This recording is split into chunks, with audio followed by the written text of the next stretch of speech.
Hi everyone, I'm here to tell you a little bit about my unit and kind of take you through the site here. And we will start at the introduction. You will see here that my unit is about Newton's laws of motion. I'm a physics teacher at Columbus City Schools Mifflin High School, and we're on block schedules, which is also important to know. So here's a basic introduction, a little bit about myself, a little bit about my students, and then if you go to the sidebar here is where you can do most of the navigating through the rest of my sites. And as you see, this sidebar here has all the technical elements required for the project. It goes right down the rubric in order. So let's do the same thing and start here with lesson plans.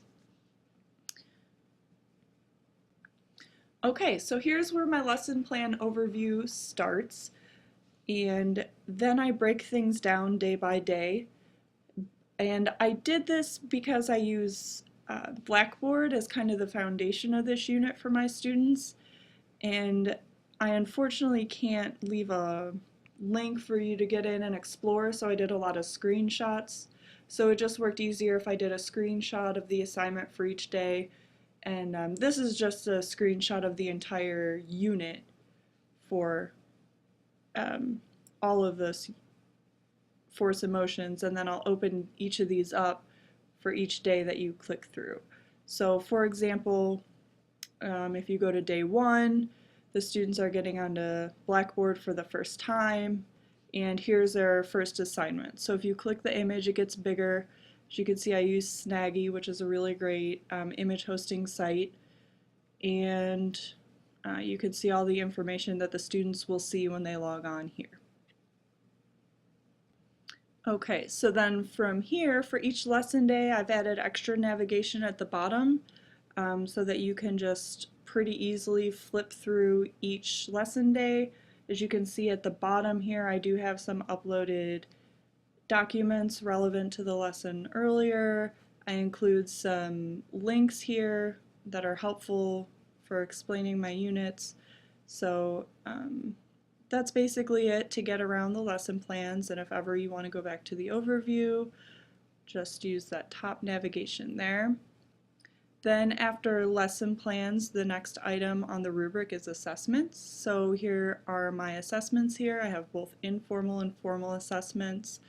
And you can see down here I have some articles about whiteboarding, which is a method I use of very informal assessment and kind of just quickly gauging what students know by asking them questions through Socratic questioning process. And like I said, there's more articles here about that, and then of course the rubric for my main formal assessment, which is a project that they do. Now after assessments, we have standards, and I've broken this down into 3 separate pages based on the standards we had to align.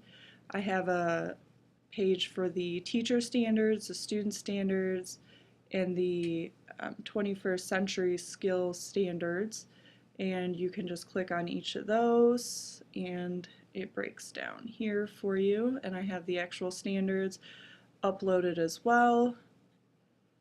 Then after standards, we had to list all our technology. Here is the breakdown of my technology. I listed how I use technology to create the unit, how it's used within, what the students will certainly do, and then technology that students can do for their project, what options they have. And so I list those there. Now here's the important thing here is your peer review form. It is embedded. Just you know what to do here. And then of course this isn't complete yet, but the implementation of the unit and summary so far of my experiences, and of course any changes that you feel I should make. So thanks for looking around, thanks for your help. I look forward to your honest and helpful critique, and I will do the same for you. Thank you.